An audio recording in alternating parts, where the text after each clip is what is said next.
Estamos presentando a las 7 a.m. Bien, seguimos acá en a las 7 a.m. Vamos a hablar sobre uno de los dilemas que ha acaparado la atención durante los últimos días y tiene que ver con la posibilidad de aplazar las elecciones. Bien saben ustedes que esto ha sido una demanda muy intensa durante los últimos días, pero vamos a ver primero políticamente cuál es el fondo de este asunto y luego las posibilidades legales de su viabilidad. Para hablar de esto nos acompañan esta mañana el licenciado Roberto Alejos, él es del partido Todos, y también el licenciado Oscar Comparini, exconstitucionalista y abogado y notario. Regularmente cuando se ha abordado este tema se parte de la perspectiva jurídica. Yo quisiera partir esta mañana de la perspectiva política y quisiera saber, la demanda por aplazar las elecciones tiene que ver con que los ciudadanos no se sienten, entre otras cosas, representados con los candidatos que están corriendo en esta contienda electoral y no quieren que estas mismas reglas se vuelvan a aplicar, precisamente porque no hay confianza en que quien nos gobierne en los próximos años sea la persona idónea a la luz de todos los casos de corrupción que han habido últimamente. La ley electoral y de partidos políticos parece que no va a ser posible aprobarla en el corto plazo. Con lo cual, ¿qué ganamos con aplazar las elecciones? ¿Será que verdaderamente aplazándolas vamos a lograr resolver esta necesidad de fondo? Buenos días, antes que nada, y gracias por la invitación. La ley electoral y de partidos políticos tiene que ser aprobada.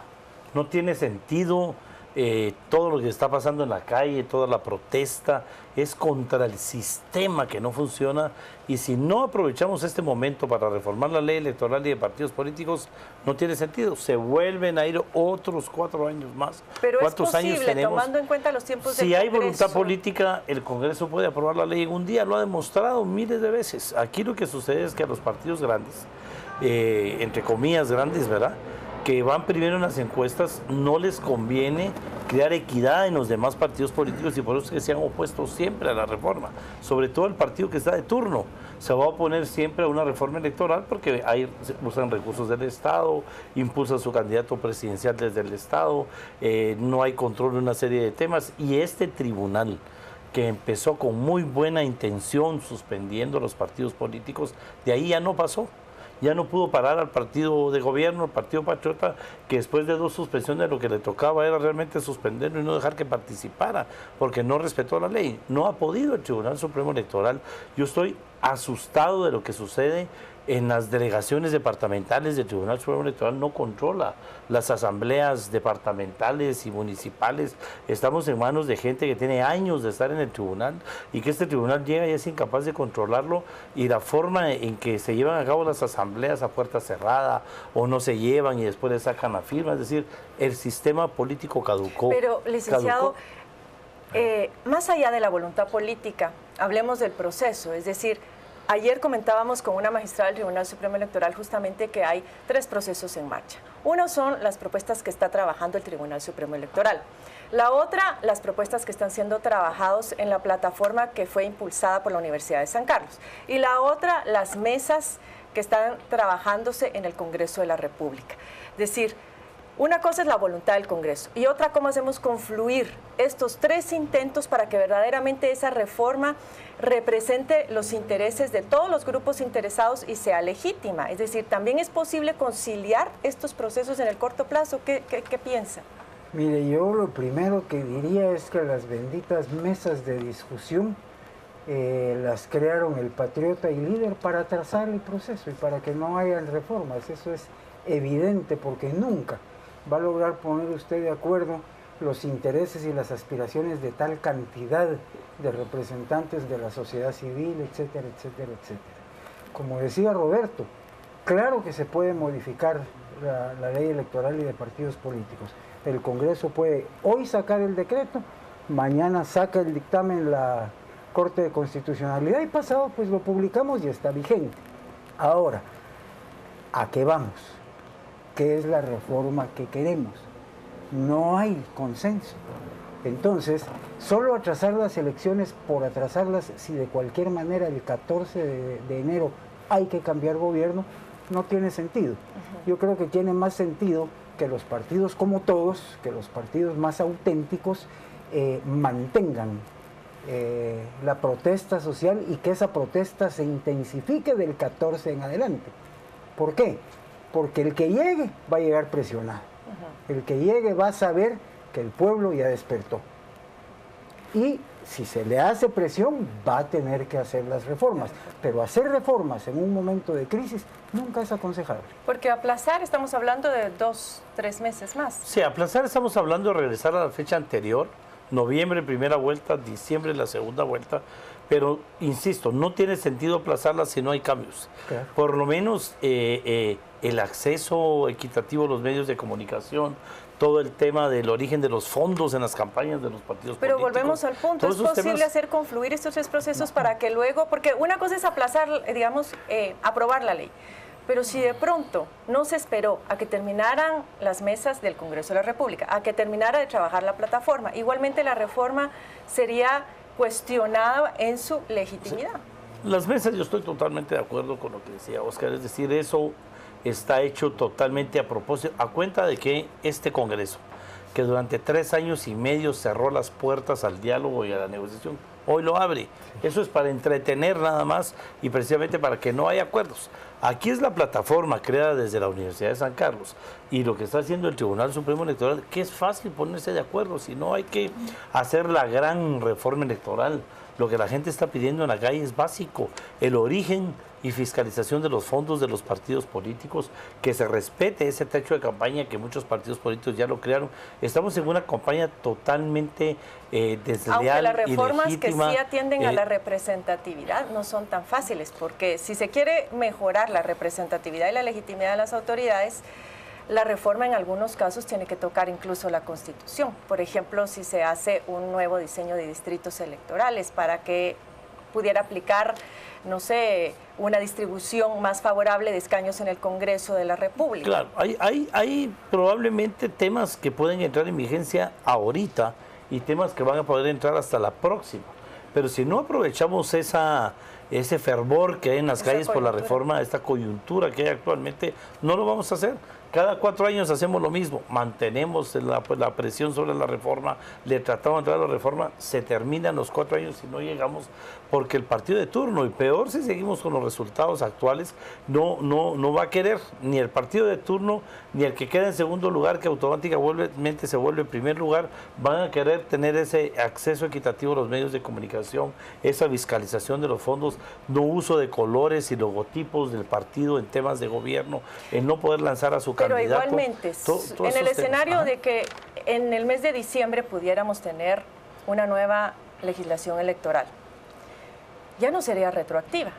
Es decir, nos vamos a ir con los mismos candidatos que tenemos, ya el financiamiento ya no se va a poder controlar, es decir, se gastó en campaña electoral lo que los partidos hayan gastado, se inscribieron los candidatos a diputados que la gente no quiere, va a haber reelección de diputados. Entonces, vuelvo a la pregunta, ¿ganamos realmente algo aunque la aplacemos a diciembre? Desde mi punto de vista... En ese sentido, pues que es una de las demandas más... Desde mi punto de vista no ganamos nada si el Tribunal Electoral, como dice Roberto, no hace su labor. Imagínese usted que todos los diputados, incluido Roberto, que no han aprobado el presupuesto durante la ejecución presupuestaria, creo que durante los últimos 12 años. 12 años. Todos son delincuentes. El tribunal podría no inscribirlos. Ahora, ¿qué pasa si no los inscribe? Ese es el otro punto. Nos quedamos sin candidatos. De hecho, y ahora el momento nos quedamos ustedes sin se dan cuenta de representación. que muy pocos están inscritos. Claro. Tantos binomios presidenciales, hay solamente 3 y uno que está en proceso. Sí. Se sabía que iban a participar alrededor de 15. Es decir, ¿en dónde están los demás? Candidatos a diputados, tampoco se han inscrito todos los que aparentemente van a participar. Igual Me de alcaldes. comentaban también el día de ayer que, por ejemplo, en Ipala únicamente hay un candidato inscrito. Entonces, ¿qué pasaría también en ese escenario en el que los candidatos están esperando a último momento para inscribirse porque no se quieren someter al escrutinio público, Claro. pero van a tener algún problema en la documentación y el registro de ciudadanos les puede decir, mire señor, usted no cumplió con esto, pero como el plazo ya se cerró, van a haber un montón de vacíos en las papeletas. La pregunta es si el Tribunal Electoral tiene la voluntad para hacer lo que usted está diciendo. Yo no creo que el Tribunal Electoral nos meta en ese riesgo. Ellos saben que no podemos quedarnos sin Congreso. Entonces, lo que van a parar haciendo es inscribir a todos aquellos que no tengan un impedimento indudable. Como por ejemplo, es alguien decir, que que no van a tiene finiquito, flexibilizarse en términos de requisitos, pero eso Y se van a podría hacer. pero digamos ya vemos. Perdón, Sí. una vez que usted presenta su solicitud, ya es cosa de que el tribunal se tarde o no se tarde. Usted la presentó en tiempo, está inscrito. Salvo Pero imagínense, que tenga entonces ahí sí es romper impedimentos. con la normativa legal, porque a unos sí se les pasó por la lupa para ver si cumplían con los requisitos y con el resto, en aras de llenar las papeletas electorales y los vacíos en curules o puestos No, a porque alcaldía, se va a flexibilizar la norma. Es que no la van a flexibilizar. Lo único que van a hacer es aplicarla como debe ser, que es lo que no han hecho hasta la fecha. Digamos, yo quiero recalcar el tema porque ahí realmente está el punto. Estamos en manos de un Tribunal Supremo Electoral que, aunque bien intencionado y que en su momento le dimos su apoyo y le seguimos dando el apoyo, no ha tenido la capacidad de hacer que la ley se cumpla. No ha podido parar a los partidos políticos en la campaña anticipada. ¿Qué van a hacer ahora con la demanda contra el partido líder y contra la UNE por un delito electoral que es real y que tiene de 2 a 8 años de prisión? ¿Se van a atrever realmente a darlo? ¿Se van a atrever los tribunales a parar a esos dos candidatos a la presidencia y dejarnos sin los que van en los 2 primeros lugares en las encuestas? Realmente el Tribunal Supremo Electoral permitió una campaña, vuelvo a repetir, es una competencia desleal. Partidos que llevan 3 años haciendo campaña y no los pudieron parar. Candidatos que se retiraron del partido para poder hacer campaña, le echan la culpa a su candidato a alcalde o a diputado de estar rompiendo la ley para no correr ellos con el riesgo. Se pasaron el techo electoral hace muchísimo tiempo y no los han podido parar y no hay manera de que los fiscalicen. Estos partidos ya no podrían ni siquiera gastar un centavo porque ya llegaron al techo. El Tribunal Supremo Electoral, de veras, cuando los entrevistaron en este medio de comunicación la última vez, yo quedé asustado de ver que realmente no puede hacer mayor cosa. Ese día vamos a ver gente comprando votos, metiendo el símbolo y todo, y un tribunal que no va a tener la capacidad de pararlos. Ese es el miedo. A ver qué está opinando nuestro público televidente en las redes sociales. Con Carolina, por favor, cuéntanos, ¿qué opiniones hay sobre este tema? Gracias, Carmen. Este tema está dando muchísimo de qué hablar y tenemos bastante participación por parte de los televidentes. Vamos a leer algunos de los comentarios que se encuentran en Facebook. Iniciamos con Mardo Duque. Sí, y solamente sí se reforma a la ley, se dan reformas a la ley electoral, pero que no participen los mismos diputados a la no reelección de diputados ni alcaldes y que los gobernadores sean electos por el pueblo. Esto ante la pregunta si se deben posponer las elecciones generales 2015. Oscar Roberto Peralta, definitivamente sí. Manuel Silva, esto está de más, el sistema está colapsado. Eliseo Pérez, sí, a menos que se le haga una verdadera reforma a la ley electoral y de partidos políticos y que empiece a funcionar ya.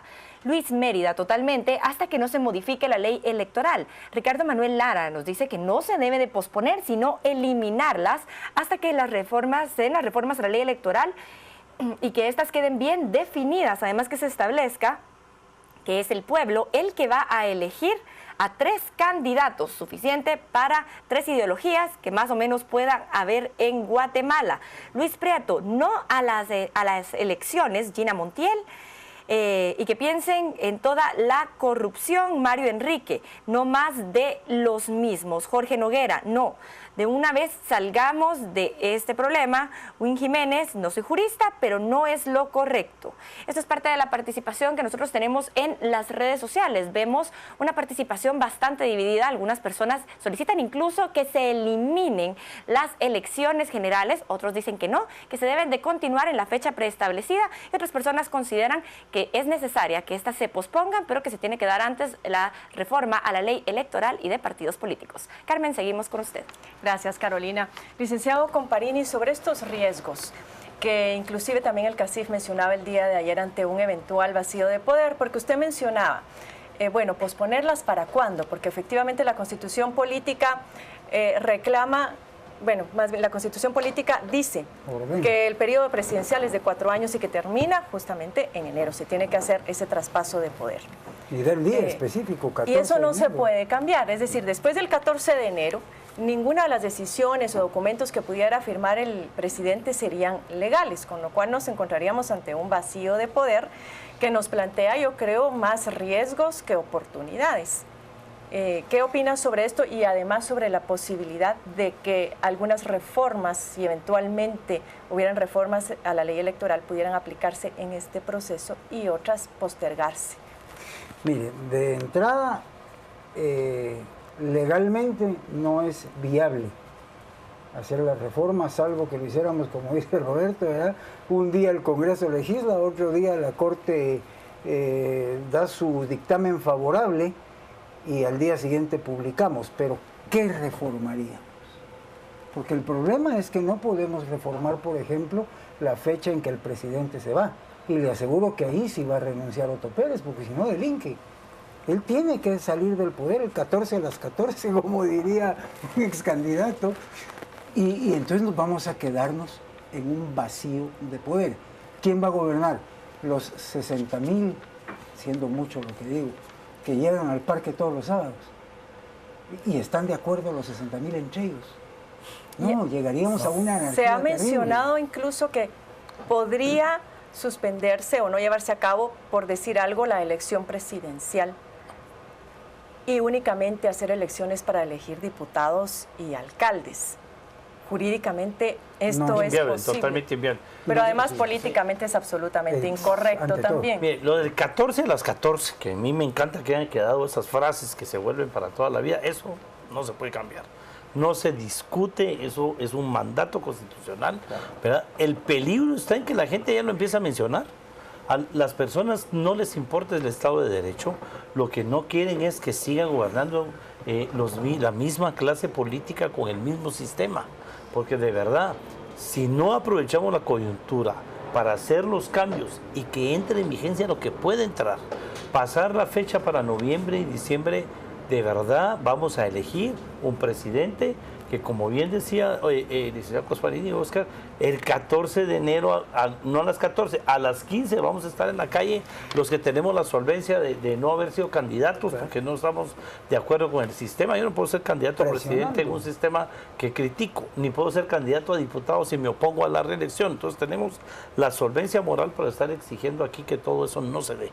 Y es que realmente la población está cansada, y si no lo hacemos, si no cambiamos la ley electoral, las personas van a empezar a pedir un golpe de Estado. Si ese es un tema que esta generación no sabe lo que nos costó entrar al sistema democrático, no sabe lo que costó llegar a la constituyente del 85, y ahí llegaron a un tema que no les importa, cuando todos los días hay capturados por corrupción, cuando todos los días van a la cárcel y que no venga nadie sentenciado, solo venga el proceso, pero son cientos y cientos de funcionarios de todo nivel, que cada olla que se destapa está llena de corrupción, y eso es lo que las personas ya se cansaron. Y de verdad, ven a un tribunal que no tiene la capacidad de hacerlo, de controlar a los partidos, y perdón que quiero insistir en eso, no tiene este tribunal, por muy bien intencionado que esté, no ha tenido la capacidad ni siquiera de ponerse de acuerdo con la plataforma de la Universidad de San Carlos y presentar una sola propuesta. Aunque ha sido también bastante complicado para este Tribunal Supremo Electoral, no lo estoy justificando, únicamente voy a decir cuestiones reales. Acaban de tomar posesión de sus cargos. En este país no hay personas especializadas en derecho electoral, y el licenciado no me dejará mentir, tal vez son muy pocos y contados con los dedos de una mano. Cuando ellos recién asumen sus funciones, se despide la mayor parte de los cuadros medios de la institución, con lo cual están estrenando personal. No tienen el background o la experiencia de procesos electorales anteriores. Por si eso fuera poco, se enfrentan a una coyuntura muy compleja en la cual tienen que lidiar entre organización de la administración y la logística del proceso, y elaborar una propuesta de reformas a la ley electoral y fortalecer la labor fiscalizadora de la inspección del Tribunal Supremo. Es decir, ¿cómo lidiar con ese tipo de situaciones? ¿Cómo lo ve usted? Mire, Carmen, yo pienso que cuando alguien se postula para un puesto y lo gana, es porque está preparado para ejercerlo. Todo lo demás es una irresponsabilidad absoluta. Pero usted recuerde Ahora, que también los usted me partidos dice, políticos tienen que ver en esas personas que finalmente llegan a las magistraturas porque son ellos los que los ponen. supuestamente no, porque el Congreso recibe un grupo limitado para elegir. Supuestamente, pero Y ¿quién se los elige? Los supone que partidos. elige a los mejores. Ahora, usted me dice, es que despidieron. Somos un país re difícil de gobernar. Queremos que sigan los mismos.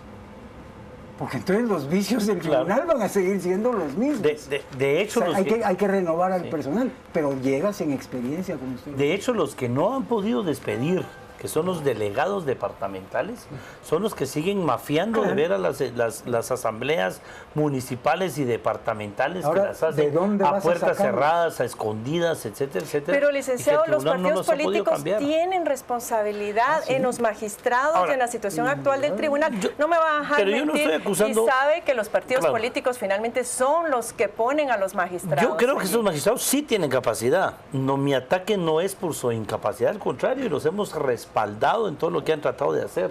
Lo que ya no hubo fue el valor de dar el segundo paso.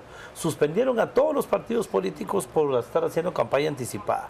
Hubo una segunda suspensión a varios partidos políticos porque continuaban. La tercera era una suspensión total, que ya no se atrevieron a hacerla. Hay una cancelación de los partidos políticos, que era lo que tocaba, y entonces no se creó el precedente. No tienen los medios para poder fiscalizar, y entonces vemos que los partidos políticos se gastaron esos 50 y pico millones de quetzales desde la campaña anticipada y no hay ninguna sanción, ni tampoco los detienen en su programa. Es más, son probablemente los únicos que tienen acceso a los medios de comunicación para poder seguir con la propaganda. El tema clientelar, o sea, se repartió como partido de gobierno la bolsa, el bono y todo, y no hay nadie en la cárcel por eso, no hay ni siquiera un candidato sin finiquito por haber hecho eso. Se queja el Contralor en un medio de comunicación que a través de un amparo lo obligan a darle el finiquito a los candidatos. Es decir, el sistema no funciona. Y no es un tema de capacidad, porque creo que sí tienen la capacidad los magistrados en este momento. Yo creo que sí fue una buena elección, pero no tienen los medios en el tribunal, no tienen una ley que realmente los respalde. No hay el personal capacitado con experiencia idóneo para cambiar a los delegados departamentales, que es la parte que no cambió y donde se sigue dando todo el problema, pero sobre todo, con todo respeto, se convirtió en una competencia desleal por 3 años de campaña anticipada y por no tener el valor de llegar a esa suspensión definitiva de ciertos partidos políticos que no que se también dio. tendría efectos políticos, Claro, una cancelación pero- eventual. Es un tema complicado. Lastimosamente, yo sé que da muchísimo para hablar. Solo quisiera Nos tenemos hacerle que ir. una última Sí, observación. rápidamente, por favor. Y es la siguiente. Todos los guatemaltecos hemos visto lo que hacen los partidos mayoritarios. ¿Por qué votamos por ellos? No votemos por ellos. Busquemos otras alternativas. Si no, ya es nuestra responsabilidad que el sistema siga como está.